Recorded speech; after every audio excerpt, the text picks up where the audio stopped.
next comedian coming to the stage. They were here on the first Tuesday of the month.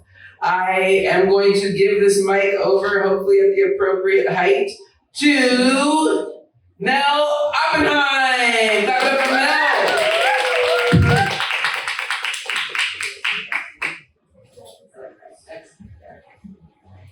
Hello, hi. I don't know if you guys know this, or I would hope you know this by now. It's a PI month. So if you don't laugh, then it is a hate crime. And I will remember all your faces. Okay. I know that based off of everything of me, it might not be super obvious that I am Asian. My mom is Filipino. So, yeah. I know I have kind of Spanish speaker face. Do we have any Spanish speakers in the audience? No. What are you guys doing? We're in California. Like, we were part of Mexico. We should all know. But I don't know Spanish. It's a huge anxiety thing for me, especially because I feel like I'm disappointing people, and I hate disappointing people, which is why I'm here talking to all of you. You know? It's so bad that one time I got really stoned, because of course this happened when I was really stoned. And we went to a taco truck and I couldn't order, because in my head I was just thinking like, oh my God, like they're probably looking at me and they're like, oh my God, thank God we're not talking to these Americans anymore, or these English speakers. I can finally take a break. And then I come up and I go, I'd like a carne asada burrito. And they're probably thinking, oh, this fucking gringo. That's the only Spanish I know. Please don't ask me to do anything else. Fun thing about me, I was actually named after two amazing women. Mary from my Filipino side and Ella from my German side. Mary was a Filipino educator, because she was in the Philippines. And she escaped the Japanese in the middle of the night with her newborn child and young daughter through the jungles of the Philippines, and lived in the mountains during the occupation of the Philippines, the Japanese occupation. That's amazing, right? Ella, in Germany, during Nazi-run Germany, she was a non-Jew who married a Jewish man, scandalous. And when he was arrested by the Gestapo, she, and this is a true story, went to Himmler, Hitler's right-hand man, and man with a stupid name, and she demanded that he release her friend from the Gestapo.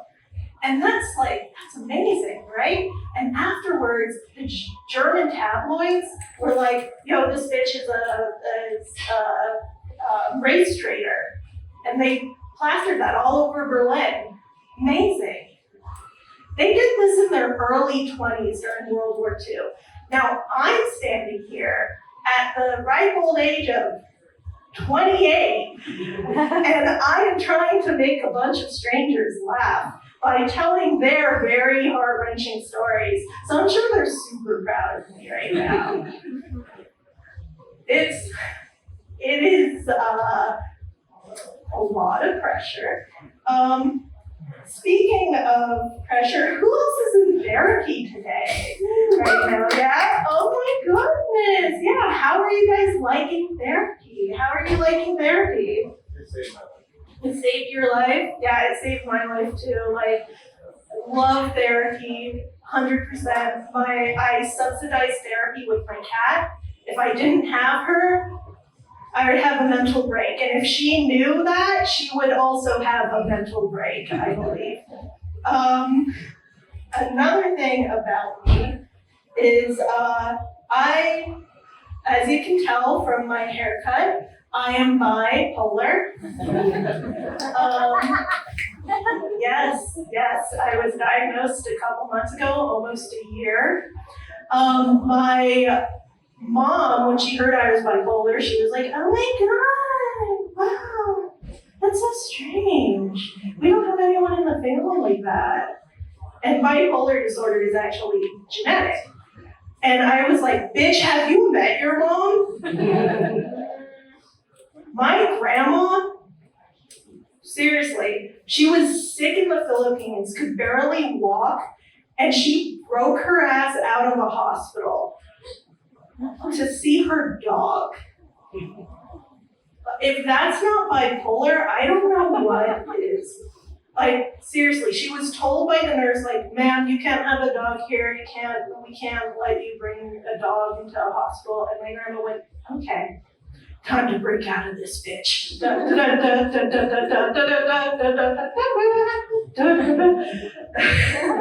And this 4'10", 80-pound woman with tumors in her lungs was able to find the place that was hiding her clothes, didn't put those clothes on, went to the front of the hospital where a man stopped her, and this is in Manila, Philippines, by the way. He stopped her and he was like, ma'am, you can't leave. You can't leave, you're really, really sick. And she went, if you touch me at all, I will smack you. So she got home and she got to hang out with her dog, who she definitely didn't name after my mom. My mom's nickname growing up is Ching, after Chin Ching. The dog, Chin Ching. And when I would say, oh, you named her after mom, she would go, no, honey, Chin Ching. Ching is Ching. Chin Ching is the dog. And I was like, oh, okay. Another thing about me is that I went to boarding school. Ooh, I just felt everyone's sympathy for me leave the room. It's like, oh, this fucking kid.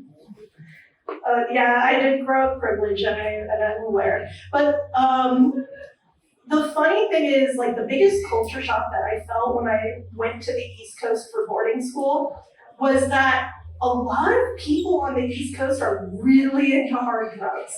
Like, the amount of kids who did cocaine was ridiculous. Like, I would be, like, there would be a new kid who joins in, and they're like, oh yeah, I was sent here because my parents were done with my cocaine habit. And I was just like, damn, okay. I'm from California, we're really into weed, so I don't fucking know. But yeah, eventually it was cocaine and cigarettes. Those were the two things that kids were into on the East Coast. So I decided to take advantage of the situation and start selling cigarettes when I was 18. And don't worry, I feel so guilty about that.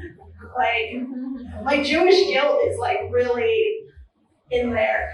But I would start selling cigarettes, and I decided one day to go and get cigarettes with this group of guys who were like, we're gonna go get drugs. And obviously, me being from California, when I hear drugs, I think weed. It wasn't weed, but I didn't know that. And so I decided to go with them, and they were like, we're gonna stop by someplace real quick. And I was like, okay, what trouble could we get in rural Vermont, right? And so we're driving through rural Vermont, and it's beautiful, it's gorgeous. It's nothing beats it. But as we're going through like the areas where the McMansions are, and then we start getting to like the buildings that are on tinder blocks. And I'm like, oh, okay, like this is farther than I'm used to. And then eventually we drive past this house, and there's a refrigerator in the middle of a trampoline. And I'm like, okay, this is this is sketch. And of course, that's the house that we turn into. I'm like, great, okay. At least I'm with 3 soccer players, right? They're gonna protect me. These 3 boy soccer players, and it's just me by myself at 18. I didn't have great self-preservation skills. I'm gonna be honest. But we get out of the car. We park and we get out of the car. And as I open the door and I step out, there's a dead songbird by my feet. And I looked at the songbird and I looked to God. Not that I believe in God, but I decided that this was a great moment to start believing in God. And I just thought, I'm gonna fucking die tonight. And of course, the guy who comes out, he's around our age, but he comes out in cowboy boots, short shorts in the middle of like 30-degree weather. There's snow on the ground and a cowboy hat, and he comes out and he does that thing when he sees me, like probably the only ethnic girl he's ever met in his life, and he does this. Yeah, that was my reaction too. It was disgusting. And I remember, thankfully, 2 of the soccer players stepped forward and blocked him for me. But after that happened, I was like, you know what? I think I'm making some pretty bad decisions for myself, and I should probably stop doing that. But of course, I still made $300 in one trimester at the school from selling cigarettes. I did not stop. I did not learn my lesson. And yeah, that's all I have for you guys tonight. Thank you so much for coming out.